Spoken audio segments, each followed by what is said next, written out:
Hey, Jeff Probst here, host and executive producer of Survivor. To celebrate the 44th season of our show, we launched an official Survivor podcast called On Fire with me, Jeff Probst.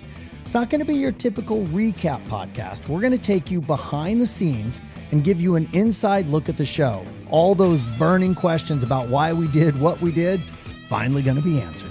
Listen to On Fire with Jeff Probst, the official Survivor podcast, coming soon wherever you get your podcasts. This episode is brought to you by Amazon Prime. Whatever you're into, with Amazon Prime, you can go deep. So if you're all about pop right now, you could watch pop documentaries on Prime Video, discover pop playlists on Amazon Music Prime. And if you're really serious, order a rhyming dictionary with fast free shipping from Prime. From shopping to streaming to saving, it's on Prime. Visit Amazon.com/Prime to get more out of whatever you're into.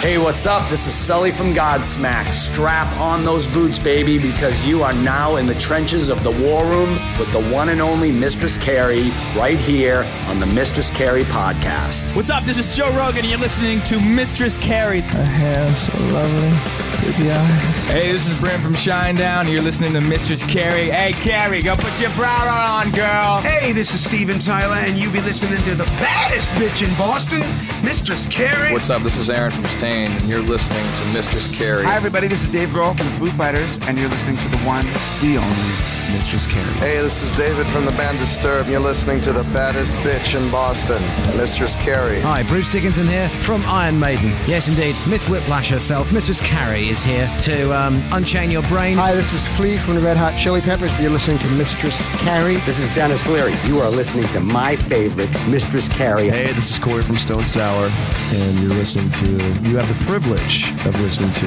Mistress Carrie. Oh, God. Oh, yeah.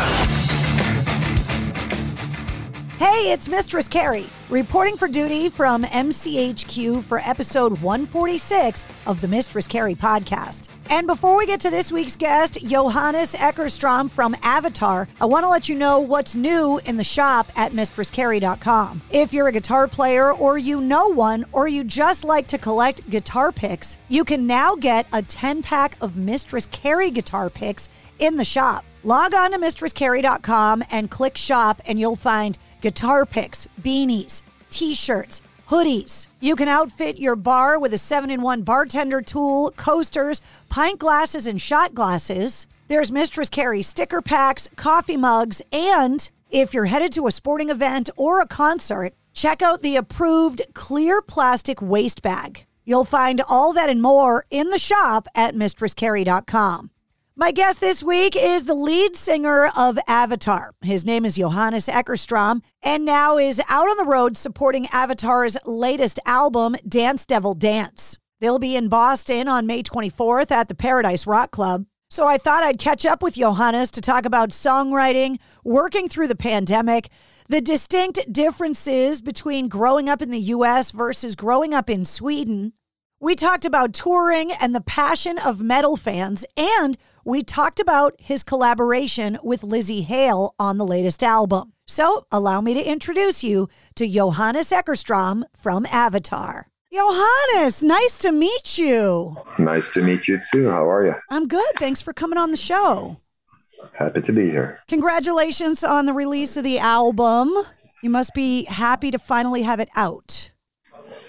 Yes, of course. I'm also particularly happy that this time we did something at the day of release. Like, we are on tour in the UK right now, and we came here one day early to have a signing, Q&A, meet and greet kind of thing in a record store in London, which meant that we were among people who got to hear it for the first time that day and everything, and share it with someone. It's not always that we have done it like that. Many times scheduling has put us on the road in a way where we are like 1 week in already playing new songs on stage before people actually get to hear the recordings of it and stuff. So it's this one and the last one, because that was during the pandemic, so we made an online event of it, has been the two where we really truly marked the beginning of something together with others. So no, that was nice. And from there on, it's even nicer now when it's out there in the world and people can build their own relationship to it. Usually the first question I ask a musician when I start talking to them is where are they? Because half the time they don't know. So you answered the question. You're in England right now. Well, now I'm in Scotland, actually. Oh. So we're up in Glasgow. When you start working and start the process of working on a new record, it kind of kickstarts this whole machine all over again. The songwriting process, the recording process, and then working on all the visuals, the videos, figuring out the single. How long ago did that process start for this album, for it to just get released? This had an earlier start than most because of the pandemic. That we put out Hunter Gatherer, we chose very early on to not postpone the release, because even if we wouldn't be able to tour it, to promote it the way we wanted to, still artistically, every album belongs first and foremost to the time it was written in. And our audience knew that we were working on it and had finished it. We have been very open about it, and it would feel not fair to people who are into us and supporting us to not putting something out at that time. So, but then of course we couldn't tour as much as we otherwise would have. So that was a reason a lot of bands didn't want to release a record, because they wanted to be able to tour and play the songs. Which I can get, but also the other side of it again is like, it would have been it didn't make sense to us to release something when it would feel old to us. Like it's if you put music out in the world, I mean, I also do music that is for no one, meaning I sit by the piano and just diddle around, and that's, and that's for no one, and that's fine. There's nothing wrong in doing music like that. But if you do music that you intend to share with the world, then for us, it felt like a certain level of respect that goes into doing it the way we did. And also, what else should we have done otherwise? It still led to work for us, meaning we did the live streams, we did things, we did the videos, we continued to be a band, which was challenging in that period to do, and we tried to find every possible output we could to do that. So it was important. But in the lack of as many outputs for that as we would usually had, meaning go on the road and everything, for me, it started with, I did a little folder on my computer that I named Solo, thinking, okay, I have all this time in the world now to write music. Maybe I do not Avatar for a bit. What would that be like? And, I did a couple of bad ideas, and then one idea was good, and then I wanted to send it to Jonas right away and have him re-record my crappy guitar playing, and this is an Avatar song now. Okay, we're off to the races. So it was a longer journey this time, which was cool, because you get, it's one thing that as eclectic as we are, to really build a unified vision and a common goal, it's always a certain process, and you just get to not only write a whole lot of songs and try things out, but really think about, what are we putting together here? Well, which of your songs match which of my songs the best, and around us songwriters in the band. So really get to build this album very thoroughly in a way that it was time to do.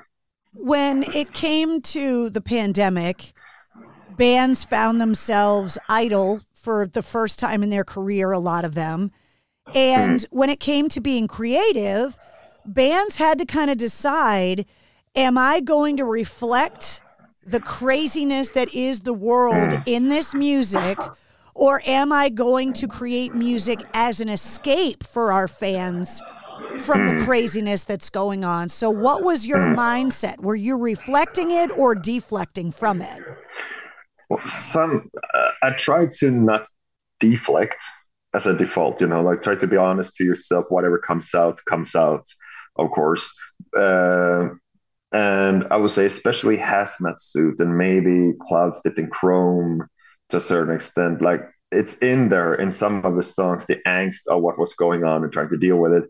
It is in some of the music.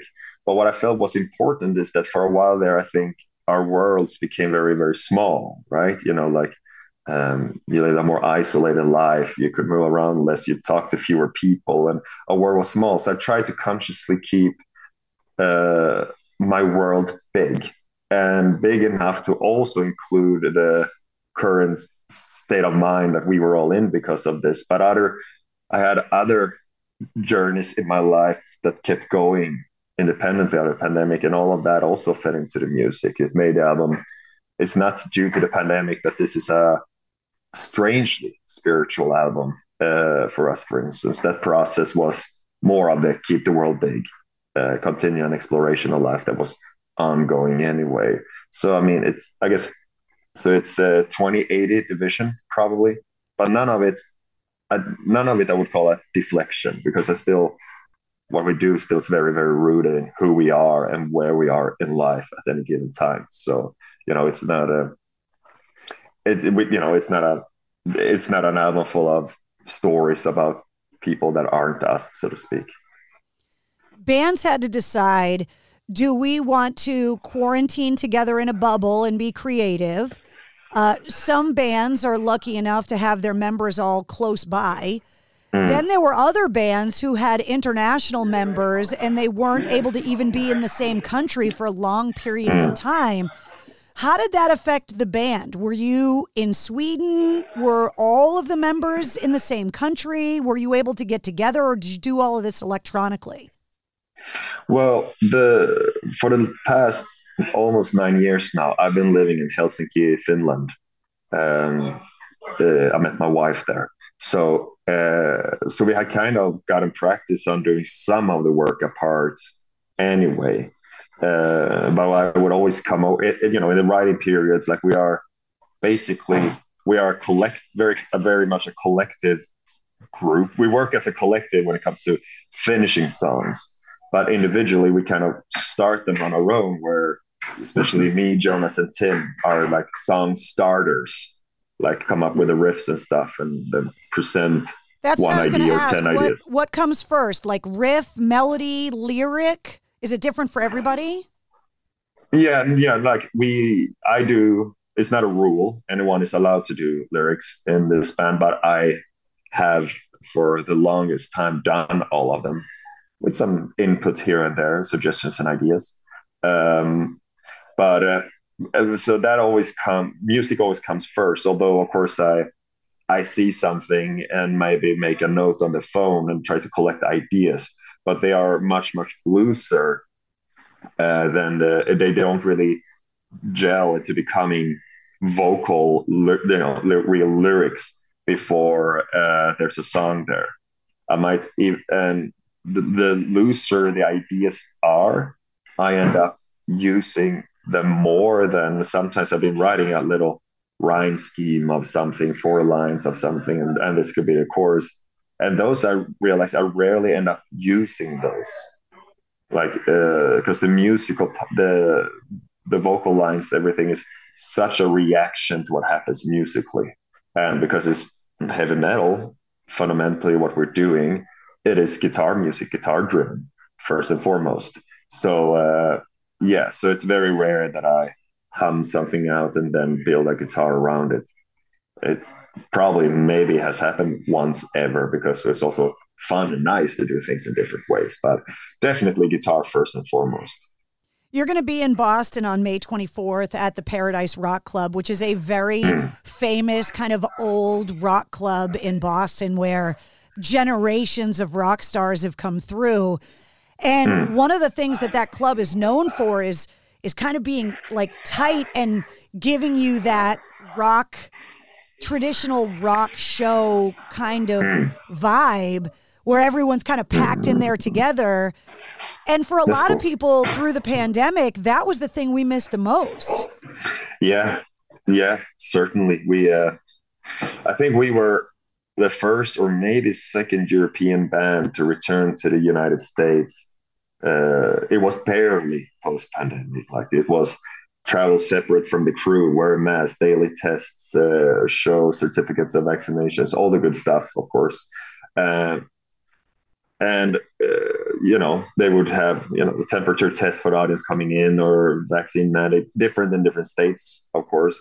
But once we were in there and people felt safe enough to let go, because supposedly people were hopefully responsible. Well, I did get COVID and we had to postpone the like 6 shows of the tour, but we were able to we made it pretty far, and by being as careful as we were.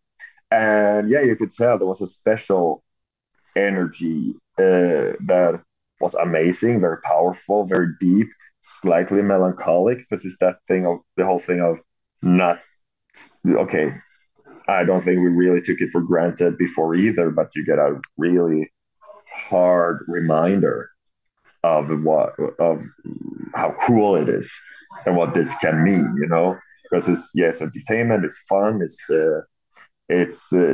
something to escape daily life with, and all those things, of course, and those are very valid. And then you have the deeper sense of community, of belonging, of participation. It's like a congregation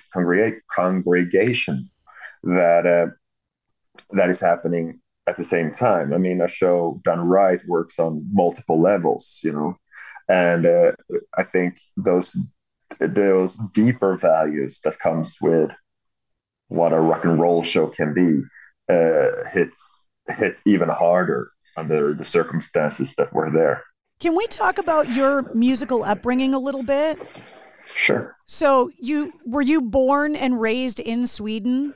Yeah. So I have a theory about music, and I want to test it out and see if it's an international theory, that when you're growing up, you get gifted the music that's around you, the music your parents have you listen to, your older siblings or your cool uncle. And I call that the soundtrack to your childhood. And then something happens in your development at some point where you hear something and go, wait, I like that, that's mine. And from then on, your musical identity becomes your own. So for you, what's the soundtrack of your childhood? And then what did you hear? What band, album, song was it that you said, oh, wait, hold on a second. I like this. This is mine. This is who I am moving forward.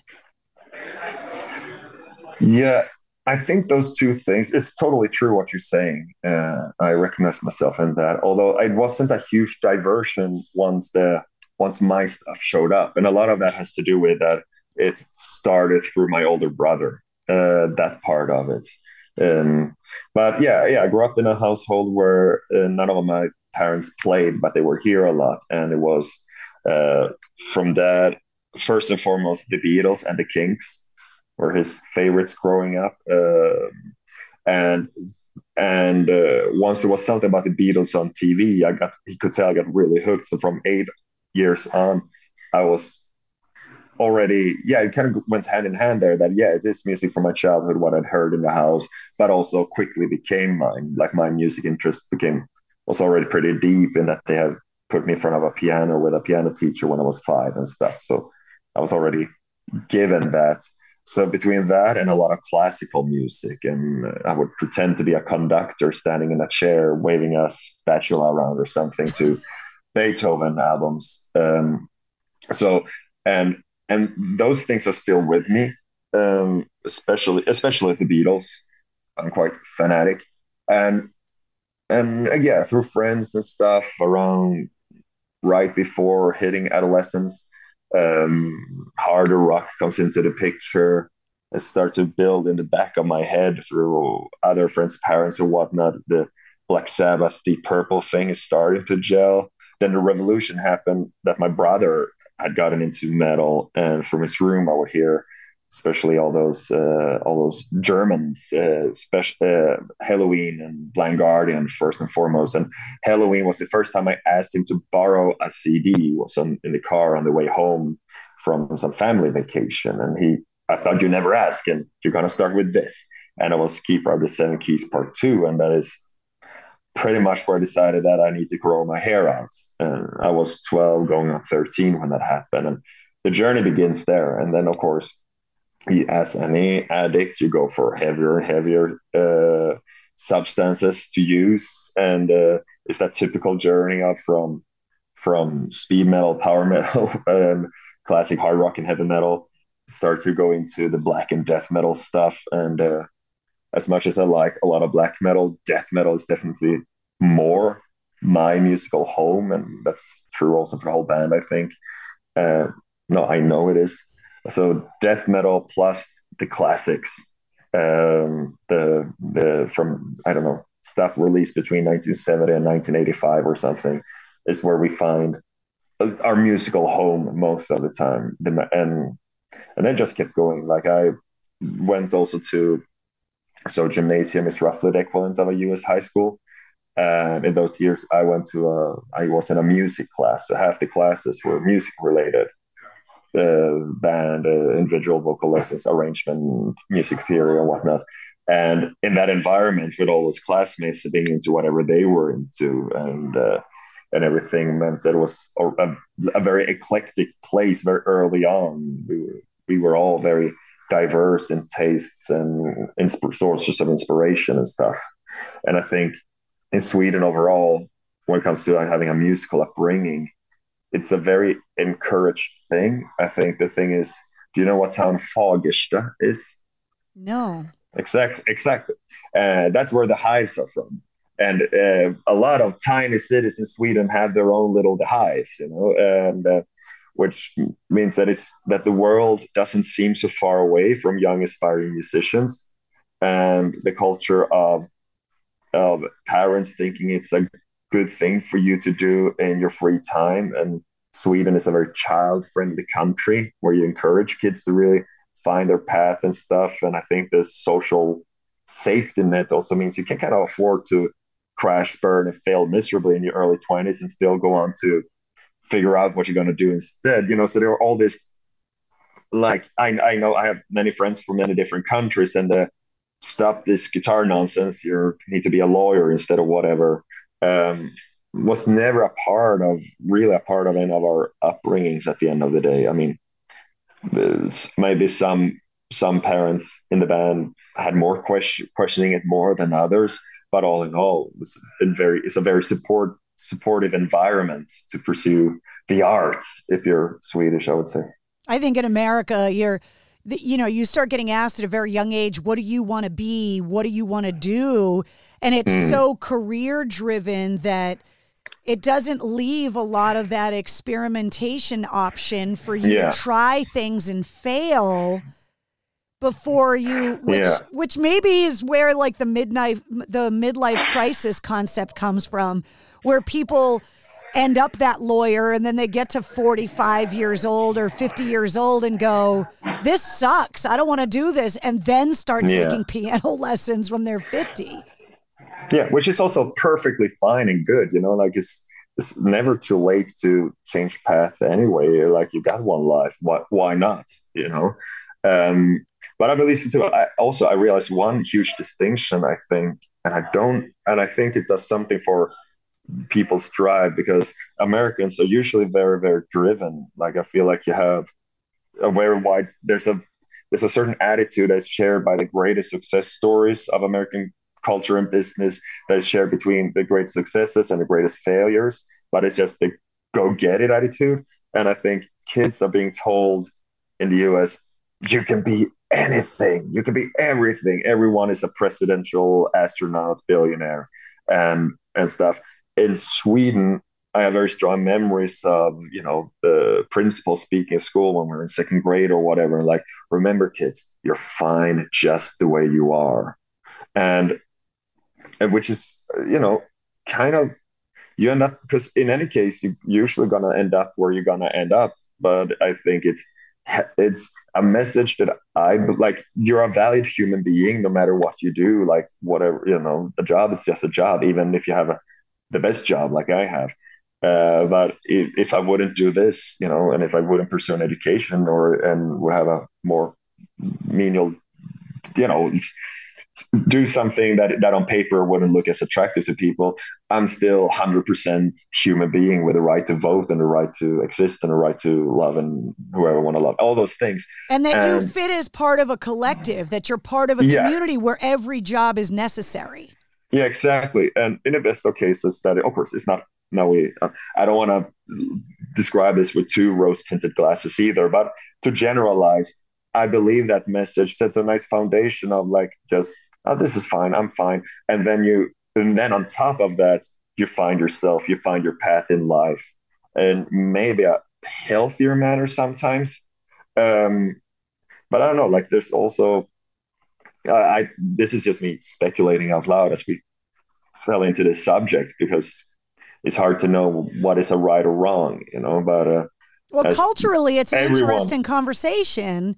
Yeah. Because the detrimental part of what we're talking about from the American perspective is that if your self-worth is completely tied to your achievements and what you do, if that changes, if you lose your job, if your company goes belly up, say you're an athlete and you get injured and can't do what you were known to do, it's like you don't exist anymore. And that could also happen in Sweden. If that would happen to me now, I would struggle with that too as well. I mean, saying these things out loud now to you in this conversation, I hope, helps water that seed in the back of the head should I ever need to use it. And of course, it's very human, and it's to tie up your identity to what keeps your hands busy throughout the day, or also what relationships you're in and stuff.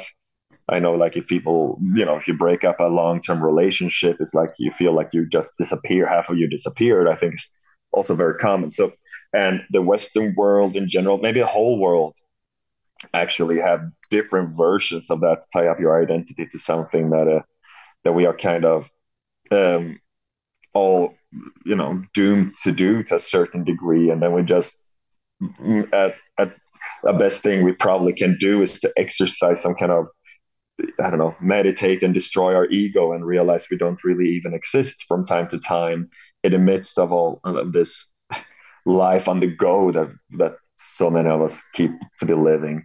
And just remember that it's all nonsense anyway. Then I like my particular flavor of nonsense that I get to spend my time dwelling in. I'm content with my position. When you were growing up and you're studying all these music classes in school, were you also growing up learning multiple languages at the same time? When did learning English become part of your upbringing? Well, Sweden is one of the countries in Europe that never dubbed movies, children movies, sure, but we grew up with subtitles.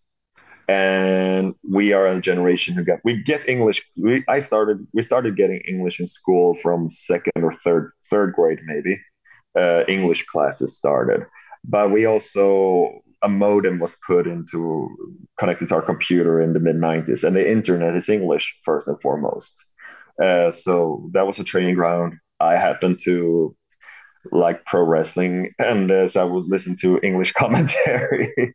And then the movies, learning English from James Bond, Hulk Hogan, and whatever people saying in chat rooms helped. And then English is not the only language, but the first language of rock and roll as well. So that became a path in. And then in my case, my mom is German, so I was spoon-fed that as well. So I thought I was a language kind of guy, except now I've been trying to study both Italian and Finnish, and I realized that, oh no, I was given all of this for free, but for the general public, the culture influence, having such a small language that it's beneficial to, English keeps showing up everywhere in international circumstances. Like it's the Latin of our age that is not just. It's not so interesting that you speak English. You just speak it because you are where you're from. It's interesting when me and a guy from, I don't know, let's say Morocco meet in Thailand and can have a conversation on the lingua franca of our time, That's cool. There's been research that suggests that the same part of the brain controls language, math, and musical ability. So obviously you've proven to be fairly proficient with languages, even if Italian and Finnish are giving you a hard time right now. And obviously you're, huh?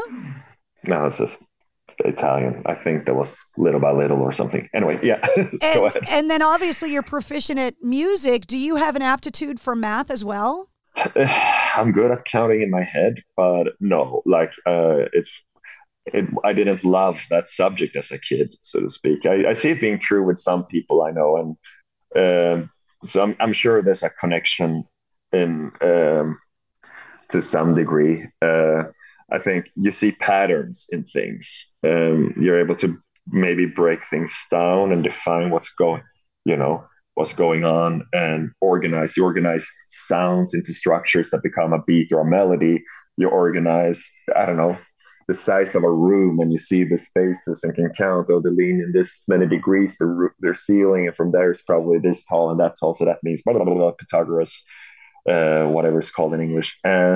So sure, I can believe it, because I also, in that sense, I have a knack for languages. I think that after I spend some time with it around me, it's not that I speak it automatically, but I start to sense the patterns and things, and and be able to, oh wait, that words kind of sound like it would come from that word, Indo-European, blah blah blah blah blah. So sure, but no, I'm not a. And actually, but you know what? The guys in the band that struggle a bit more with language are much better at math. So they got that one instead. The Italian, I can only help you with the swears, because growing up, my Sicilian grandfather, he only taught us the swear words, the words we weren't supposed to know. That was the only stuff we got gifted. And it's the Americanized slang Italian. So it's like the dirty slang Italian. Like the words aren't the same in Italy as they would be if you were. Yeah, somehow you lose the E on salute. Yeah. So it becomes salute. Yeah. But I think also Americans want to turn too many European things into French. My favorite story, some guy on a plane ordering a whiskey wants the Glenlivet. And the stewardess says, I think it's pronounced Glenlivet. And I'm in Scotland right now, like I mentioned. And yeah, Glenlivet and orange juice, please. I want to see how many teeth I would lose. Because you're a songwriter, this is a question that I ask all the songwriters on the show. Anytime music fans get together, that you talk about your favorite song, album. This is a craft question. So, from a songwriter's perspective, can you give me an example of a song from any artist or genre that you look at and say, man, that's a perfect example of great songwriting? A song that's so good you wish you wrote it, but you got to break it down and tell me why you think it's a great example of the craft of songwriting. America by Simon & Garfunkel is a great example, I think. I really, I'm not a Dylan head, for instance, when it comes to the great lyricists of the world. I just love how prosaic their things are while being so incredibly musical. Like, also in its time, I think they were, as a pop act of the 60s, were, I feel, way more advanced in a lot of things in terms of how they're arranged or harmonies and stuff. And the lyrics and the drama and how the melody goes hand in hand with the story being told.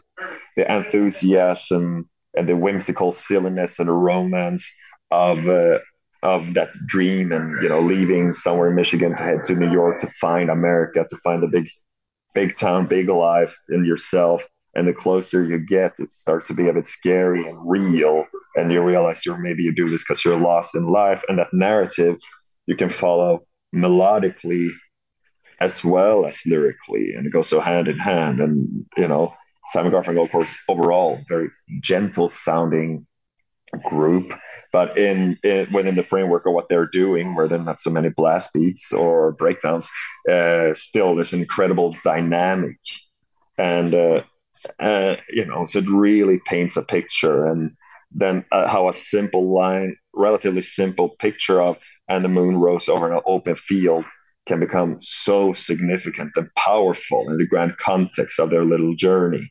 And so that is one. Simon Garfunkel overall, I think, is worth returning to over and over again. We're going to see you on May 24th. Yeah. at the Paradise. Super excited. And So am I don't suppose you're going to have Lzzy Hale like crammed in your duffel bag to make cameo appearances on the tour, because she shows up on the record, which is pretty badass. Yeah, it is really badass. She's one of the greatest voices of our time and really did an amazing job singing that one. But, she has a job. And they are relentless tourers as well. So it might be hard. I hope we get to do that somewhere at some point. I think doing it on this headline tour of us throughout the US now in May might be hard, but I hope this starts with, we know each other because we toured a little bit together and also met up on a couple of festivals. So, we should hopefully continue to meet up on a couple of festivals here and there. And then I hope there's an impromptu. Do you remember the lyrics? No. Okay, here's the sheet. Come. Really like that.